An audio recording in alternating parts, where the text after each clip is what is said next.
Hello guys, good afternoon. Paano mag-delete ng My Day or Stories na na-upload na po natin? Ganito lang po ang gagawin nyo.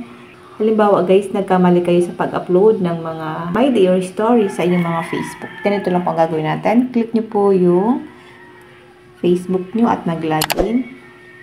Lalabas dito yung Your Stories. Ito po yung na-upload ko na My Day or Stories sa aking Facebook. Click lang natin ito.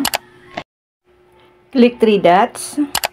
Meron ditong edit story privacy, send in messenger, save video, ayan guys, delete video, yan dito rin. Dito muna tayo sa edit story privacy, click natin ito. Who can see your story? Pipiliin nyo lang po kung sino lang po ang makakakita ng inyong My Day or Stories. Pwede mo siyang gawing public, click mo lang ang public, then click nyo po yung save. Pero kapag naka-public po yan, hindi ka makakapag-hide ng story. Kaya po natin siya nilalagay sa friends para makapag-hide tayo ng story sa mga friend natin sa Facebook. Halimbawa guys, yan. Click natin ang friends para makapag-hide tayo ng My Day or Stories. Click natin ang hide story from. Lalabas dito lahat ng mga friends natin sa Facebook. Ayan po may check na blue. Yun yung mga hindi makakakita ng ating My Day or Stories. Once na nag-post tayo ng ating mga My Day or Stories. Halimbawa guys, pipili lang ako dito ng iba pang hindi makakakita ng aking My Day or Stories. Halimbawa ito, lagyan nyo lang po ng check, yung checkbox. Yung may nakalagay po na check sa checkbox, yun po yung hindi makakakita ng ating My Day or Stories. Then back lang natin.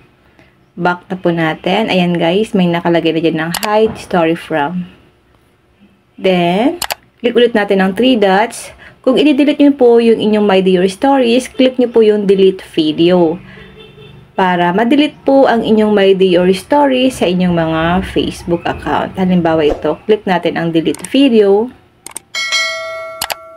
Delete video from your story. If you want to remove this video from your story without losing it, you can cancel and archive it instead. So, click nyo na lang po yung delete kung gusto nyo pong i-delete ang inyong mga My Day or Stories sa inyong mga Facebook account kung nagkamali lang po kayo guys ng pag-upload ng inyong My Day or Stories. Yun lang guys, sana po may natutunan kayo sa aking video. Kung hindi pa po kayo naka-follow sa aking Facebook page, nagtuturo po ako ng mga tutorial video. Pwede nyo po akong i-follow Positive Mind at sa aking YouTube channel RQ Willow para lagi kang updated sa lahat ng tips at video tutorial na ina-upload ko.